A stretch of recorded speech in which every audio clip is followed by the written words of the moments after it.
Welcome to Justice Unmasked Family Court Corruption. I'm Meg from Stand with Meg, and I'll be your host today. Joining me is my co-host, JD from The Real JD.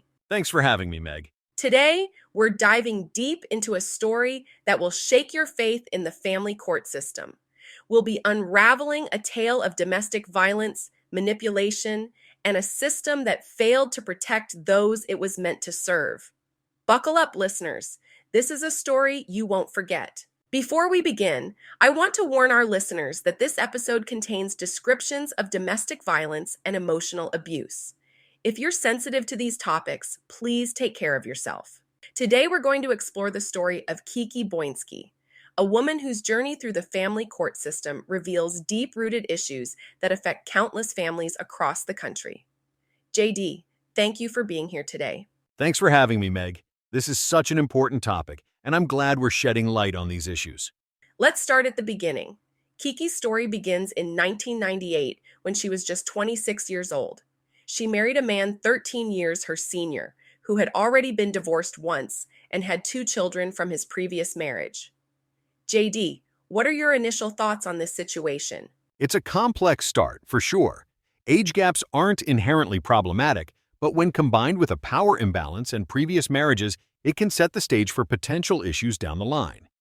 From a legal perspective, there are several factors to consider when entering into a marriage with someone who has children from a previous relationship. What kind of factors should be considered? First and foremost, understanding the existing custody arrangements and how they might impact the new family dynamic. It's also crucial to be aware of any ongoing legal or financial obligations from the previous marriage.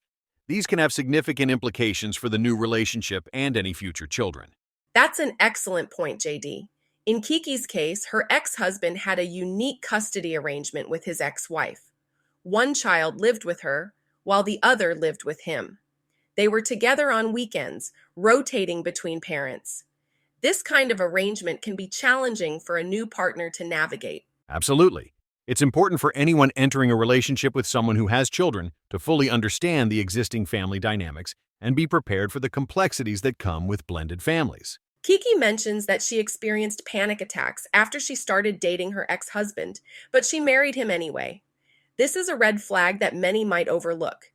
In your experience, JD, how common is it for people to ignore these early warning signs? Unfortunately, it's all too common. People often rationalize these feelings or attribute them to normal pre-wedding jitters. But our bodies and minds often pick up on subtle cues that something isn't right, even if we can't consciously identify the problem. It's crucial for individuals to pay attention to these signals and seek professional help or counseling before making life-altering decisions. You're right, JD. It's so important for people to listen to their intuition.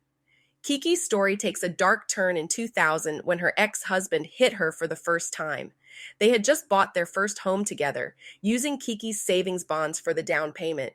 JD, can you speak to the legal implications of financial entanglement in abusive relationships? This is a critical point, Meg. Financial abuse is a common tactic used by abusers to maintain control.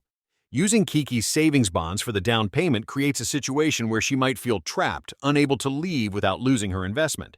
Legally, it complicates matters if she decides to leave, as the house becomes a shared asset. This kind of financial entanglement can make it extremely difficult for victims to escape abusive situations. Absolutely. And it's not just about the money, is it? It's about power and control. Exactly. Financial abuse is often overlooked, but it's a powerful tool that abusers use to keep their victims dependent on them. It can include things like controlling all the finances, preventing the victim from working, or running up debt in the victim's name. Kikki describes the first incident of physical violence in heartbreaking detail. She locked herself in the bedroom, heard him break down the door, and then his fist made contact with her neck. The beating was fast, and she tried to get away. As someone who works with survivors, I can't stress enough how devastating this kind of violence is. The first incident of physical violence in a relationship is often a watershed moment. It shatters trust, creates fear, and can lead to a cycle of abuse where the victim starts to doubt their own perceptions and worth. It's truly horrifying.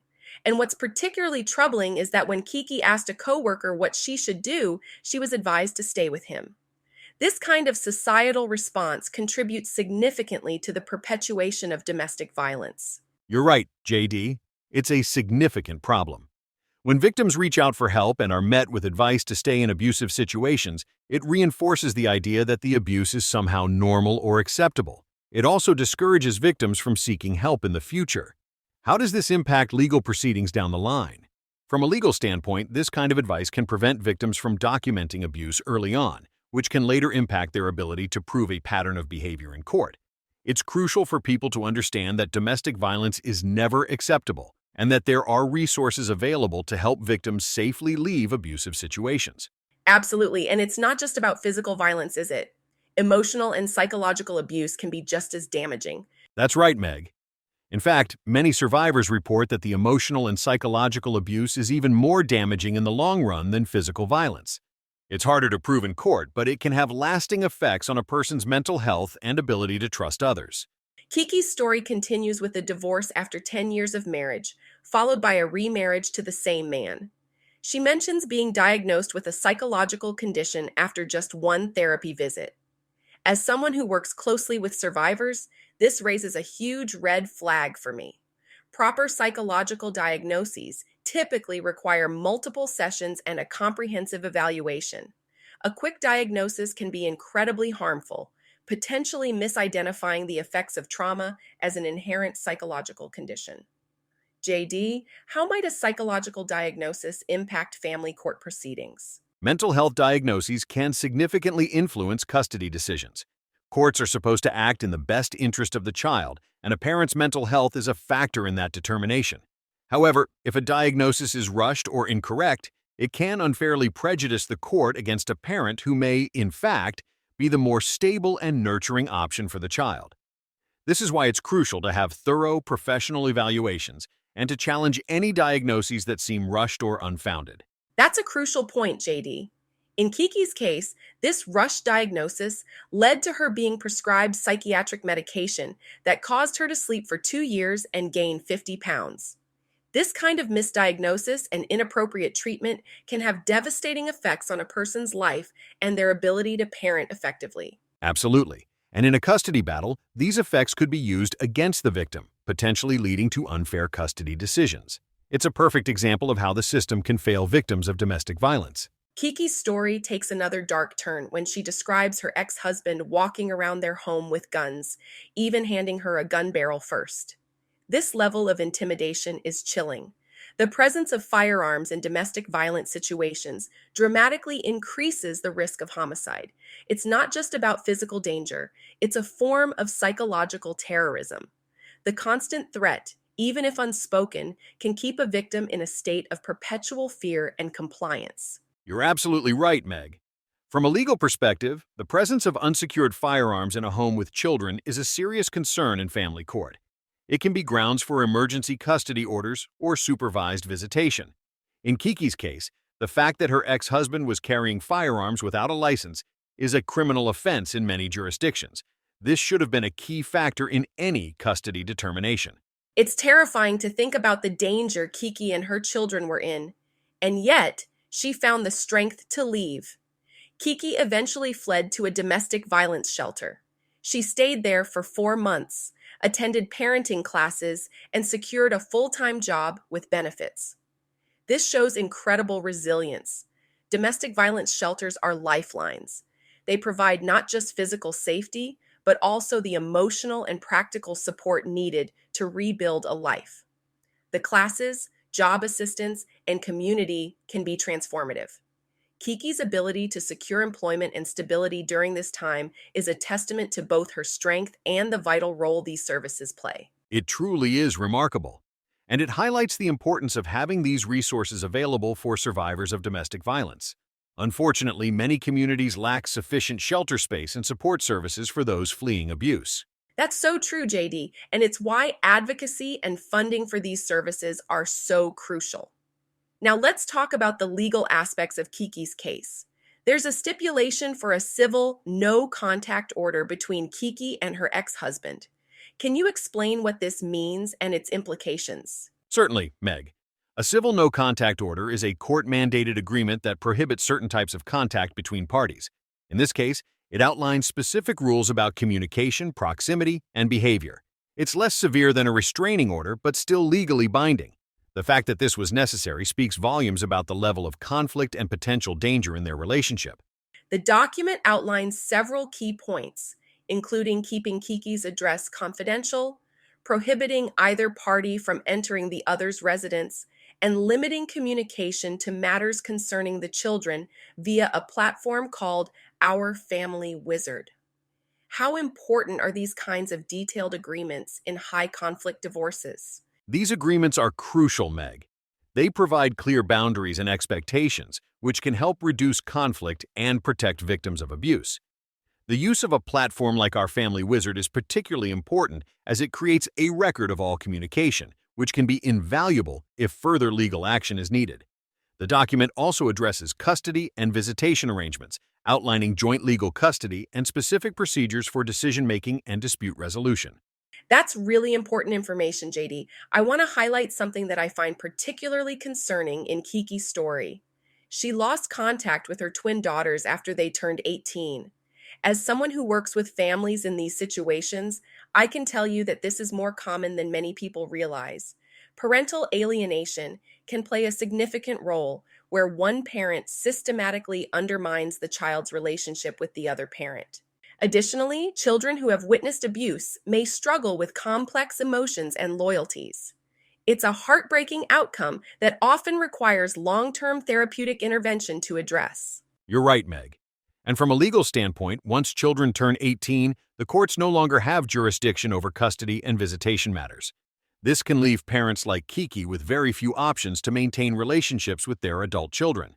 It's a devastating situation, and it highlights the long-term impacts of domestic violence on families. As we wrap up Kikki's story, I want to highlight a few key points. First, the importance of recognizing early warning signs in relationships. Second, the critical role of support systems and domestic violence resources. And finally, the need for careful, thorough consideration in family court proceedings. JD, what do you see as the most pressing issues in family court that need to be addressed? There are several critical areas that need improvement, Meg. First, better training for judges and court personnel on the dynamics of domestic violence and its impact on children. Second, more robust mechanisms for identifying and addressing parental alienation. Third, a more nuanced approach to mental health considerations in custody determinations. We also need to address the challenges that arise when children turn 18 and are no longer subject to court-ordered visitation. Those are all crucial points, JD. From my perspective, we need a fundamental shift in how we view and respond to domestic violence as a society. This includes better education in schools about healthy relationships, more funding for domestic violence services, and a societal commitment to believing and supporting survivors. We also need to address the root causes of abusive behavior and provide better interventions for abusers. Absolutely, Meg. And I think it's important to note that while we've made progress in recognizing domestic violence as a serious issue, our legal system often struggles to handle these cases effectively, especially when it comes to child custody. You're right, JD, and that's why stories like Kikki's are so important. They highlight the gaps in our system and the need for continued improvement. Before we wrap up, I want to touch on one more important aspect of Kikki's story. She mentions that she was diagnosed with breast cancer in 2021, right as her children were entering their senior year of high school. This adds another layer of complexity to her situation. JD, how might a serious health diagnosis impact custody and visitation arrangements? That's a great question, Meg. A serious health diagnosis can certainly complicate custody and visitation arrangements. Courts typically try to maintain stability for children, so they might be hesitant to make major changes to a custody arrangement due to a parent's illness. However, if the illness significantly impacts a parent's ability to care for their children, it could lead to a modification of the custody agreement. In Kikki's case, the timing of her diagnosis, coinciding with her children's senior year and impending 18th birthdays, likely made the situation even more complex. Absolutely. And it's heartbreaking to think that Kikki was dealing with this health crisis at the same time she was losing contact with her children. It really underscores the long-lasting impact of domestic violence and high-conflict divorces on families. As we conclude today's episode, I want our listeners to remember that stories like Kikki's are not isolated incidents. They represent systemic issues that affect countless families across the country. If you or someone you know is experiencing domestic violence, please reach out for help. There are resources available and you are not alone. That's right, Meg. And it's important to remember that leaving an abusive situation is often the most dangerous time for victims.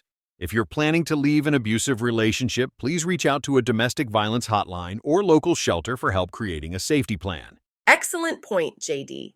Thank you for that important reminder. To our listeners, remember that change starts with awareness. Share this podcast, speak up, and let's work together to create a more just system for all families. Thank you for joining us on Justice Unmasked Family Court Corruption. We hope this episode has shed light on the complex issues surrounding family court and domestic violence.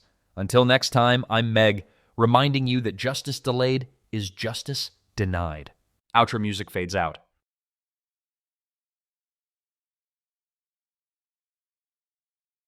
Hey everyone, and welcome to Justice Unmasked, Family Court Corruption. I'm Megan from Stand With Meg, and I just want to take a second to say how grateful I am for each one of you. Since April, our community has grown to over 30,000 strong on social media. It's incredible to see so many people coming together, united by the same goal, to expose the broken and corrupt family court system.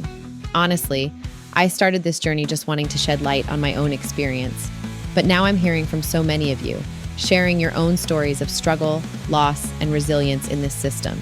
This podcast is all about giving those stories a platform, making sure they're not hidden in silence anymore. Every episode, we're diving deep into the real experiences people have faced, shining a light on what so many families are going through, but too few people are talking about.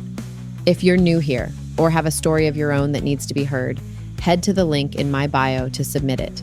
I'd love to help share it and make sure it's part of this movement we're building. Together, we're unmasking the truth and fighting for the justice so many of us deserve.